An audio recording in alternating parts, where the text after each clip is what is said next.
Hey guys, Mike Build. Welcome back to another video. Today I'm going to be showing you guys the power meter that I use in all my projects and all my battery reviews. I get a bunch of you guys asking me, I get a bunch of messages asking me about this meter. A lot of people want to know more about it. So today I bought a brand new one. There's the model number. And when I first started using these, they were everywhere on Amazon and eBay, but now they're getting harder and harder to find, and I prefer to use the 100 amp ones, but the 100 amp ones are getting harder and harder to find. I believe this is a 400 amp one. So this is what we're gonna be using, so we're gonna unbox it. I'm gonna show you guys what it looks like, then I'm gonna show you guys how to connect it, and I'm gonna connect it to a load, show how it works with a load, and then I'm gonna show you how to program the battery monitor part of it and wrap this up. As far as cost, they kind of vary between 60 to 80 bucks, which is kind of on the higher end, but these are by far my favorite meters. I kind of use them for everything. And here's one I've been using for probably about 3 years now on my big 48 volt solar power system. Here's another one that I'm using to monitor the state of charge on this 48 volt battery that I built. And then I have another one shoved in there, and that's the one I use for all my battery reviews to do capacity tests. I'm not sponsored by this company, I just really like using these. And hopefully in the future we can find some other battery monitors to use, or maybe you guys can let me know what you guys are using and I can try one of those out. Also, I didn't mention, but this thing actually has Bluetooth, so you can connect this to your phone with an app. So I will also show that in the video as well if you guys want to see what that looks like. This right here is going to be your main shunt. So you're going to put your load here and your battery negative here. It's going to go on the negative side. This right here is kind of like the brains of the unit. This is like the control box that everything plugs into. On here is a little tiny switch, and this is how you, if you want to externally power this or internally power it off the load that you're already using. Here's our nice little display, and then you get some extra wiring and some other little bits. The main parts you're going to really worry about are going to be the display, the computer thing, and the shunt, and then this is how you connect the display to the brain box. As far as the working voltages you can use this system on, it is from 10 to 120 volts. And because we got the bigger shunt version, this can do up to 400 amps. Went ahead and grabbed a battery, a 12 volt, 100 amp hour lithium iron phosphate battery. And we have a 12 volt, 2000 watt pure sine wave inverter, Harbor Freight. We're gonna go and connect all this, and I'm gonna show you exactly how to do it. Then we're gonna run some loads, and I'll show you what the display looks like, and then we're gonna program it for this battery. Take our inverter. So the positive of our inverter is just gonna go straight to the battery. Now this is just for testing purposes only, but normally if you're gonna do this permanently, you would always wanna add a fuse, but we're not gonna do that just because we're messing around. It's all good. All right, so for our negative wire from the inverter, we're gonna connect it on this side of the shunt. As you can see, it says load, and it has a big brass bolt. Make sure that guy's snugged up. Now, before I connect the other end of that to the battery, we're actually gonna pre-charge the capacitors in the inverter, because if I just go ahead and connect this straight to negative, there's gonna be a huge inrush spike, and I've actually damaged one of these doing that, so you don't wanna do that. If you're gonna be connecting this to any sort of inverter, I would always recommend you pre-charge your inverter first so you don't hurt nothing. What I do is I take a 5 watt, 47 ohm resistor, and I just complete the circuit, and that's it. I'm just gonna let that sit there for like a minute, and what that's gonna do is slowly pre-charge these. That way when we connect it, we don't get no big spark and no big current inrush to damage anything. Okay, our pre-charge is complete, so now we can take our negative and connect it to the battery side of the shunt, which says bat negative.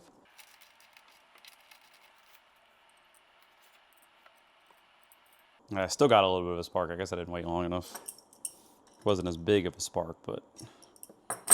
Okay, so that's where we're left so far. Real simple. Now on the little bag of wires, you get a little temperature sensor, which I normally never use this, but there is the option to add that. You get a bare set of wires, which I've also never used. And what this is used for is, if you look right here, it says output control. You can actually use this to control a relay, and you can set some different parameters in the screen, like a low voltage cutoff or anything like that. You can actually program that to trigger a relay and do all kinds of different things. And I'm not gonna go into too much technical babble about it, but it is all in the manual here. So if you do end up getting one of these, just slowly read through this and it tells you all about how to do that. But right now we're just focusing on the basics. But you're gonna take your little double-ended harness like this. And if you look back on our box, it says current sensor. And that's what we're gonna plug this into. And this is going to go to the current sensor. You take that, plugs in like so. And then you're gonna take the other end of it and plug it in right here. And the idea is to mount this close to the shunt, and then that's why they give you a really long amount of cord to go to your screen. That way you can mount your screen wherever you want if you're inside of a camper or whatever. Back to our little control box, we have an RS485 link and we have an RS485 display. That's the one we're gonna plug in the display into. Boom. Okay, now that that's all hooked up, that's pretty much it. That's all the wiring, but there is one more connection you need to make, and that is we need to give the unit power. So when I showed you guys on the back here, there's a switch that says 2W or 3W. If you have the switch in 2W, you can internally power this, which means it's going to use the power source, which in this case is our 12-volt battery, and that's what's going to power all this on. If you flip it to 3W, you can actually add, using this little connector here, a positive and a negative from an external power supply, and it'll independently power this from your source or your load or whatever you're trying to measure. So what I'm going to do in this video is we're going to internally power it because it's easier and you only have to make one connection. And the way you do it is right here. They give you this little green connector with these little screw terminals, and you just insert a wire and then you can plug this in. So the only wire we need to be able to power this internally is going to be the one that says VSNS, and that is voltage sense. If you were going to power this externally, you would use these other two. So you'd have a ground and a voltage external. But we're going to use the voltage sense wire, and that's going to go from here straight to the positive pole on the battery. All you have to do to get the wire in there is take the world's smallest flathead screwdriver and loosen these lefty-loosey, insert the wire, make sure it's all the way in, and then you're going to retighten this up. You need a really, really tiny flathead, and even this little pocket screwdriver might be a little too big. We're going to plug our little harness that we made into the side of the brain box, yoink, and then you're going to take the other end of the wire and you're going to put it on positive. And there you go. Now the display will power up. The unit is now on. And now that it's on, if you ever want to, for some reason, turn the display off, all you have to do is unplug the wire here, or you can unplug the display itself, but I would recommend if you're going to power this down, power it down completely and just unplug it here. But as long as your system's running, you should run your display. That's why they give you the option to run it externally. So here's what the display looks like. I'm going to go over some of the measurements you get. You get voltage, you get amps in and out. So if this number is green, that means you're charging, and if the number is blue, that means you're discharging. So now I'm going to turn the inverter on. And as you guys can see, the font went blue, and that means we are using power. And it also has a little arrow right here showing the direction of power travel. All right, I just turned the inverter back off, and as you guys can see, the current goes back down to 0. So now what we're gonna do is I'm gonna put a charger on the battery, and we're gonna see it push current into the battery. So I'm going to connect it up. As you guys can see, the numbers are green now, and we have the red arrow pointing toward the numbers, which means we are charging the battery. And as you do that, your amp hours remaining is going to count up, and your battery percentage is also going to go up. So that's pretty cool. Also, while you are putting power back into your battery system using this meter, the kilowatt hour meter right here will count up, and this only counts power going into the battery. This is going to show historically how many kilowatt hours you put into the battery. It does not show power coming back out. The watts displayed here will display power going in and out. So we're putting 84 watts in, and it'll also display however many watts you're pulling out. And if we go back to my big 48 volt setup that's been running for years now, we've put over 2 megawatts worth of energy into the batteries. This is going to be your total amp hours used. So over the life of the device, as you use amp hours up, this is going to constantly count up to show you the total amount of amp hours you've used over time. This is a timer to let you know, based on the amperage you're pulling and how you have the battery meter part set up, how long you can run your load. And as you can see right now, it's pre-programmed. It was at 16 amp hours, so we're going to program that the way we need to. So this right here is actually your battery's internal resistance. So it's measuring that between the positive and the negative. So that's pretty cool. You have your battery meter right here. Very, very nice. And you have your amp hours remaining. This value right here, you can actually program to do whatever you want. As far as all this stuff up here, that's going to be your temperature sensor. So let's go ahead and plug that in and see if that works. All right, I took the temperature sensor probe, plugged it into the temperature sensor port. That's what that looks like. Also, I forgot to mention, but when the device is powered up, you get this little green flashing light right here. All right, look at that. We're displaying our temperature in Celsius. I wonder if you can change that to Fahrenheit. All right, so now that I've kind of showed you guys what all these numbers mean on the display, I'm not quite sure what the top ones mean. You guys would have to kind of look that up on your own. I've never used any of this up the top. So next we're gonna go to the menu, and I'm gonna show you guys all the different things you can change. Oh, you can also do some data recording. Also never use that. So you press set, and once you press set, now you're in the main menu, so you can change the language.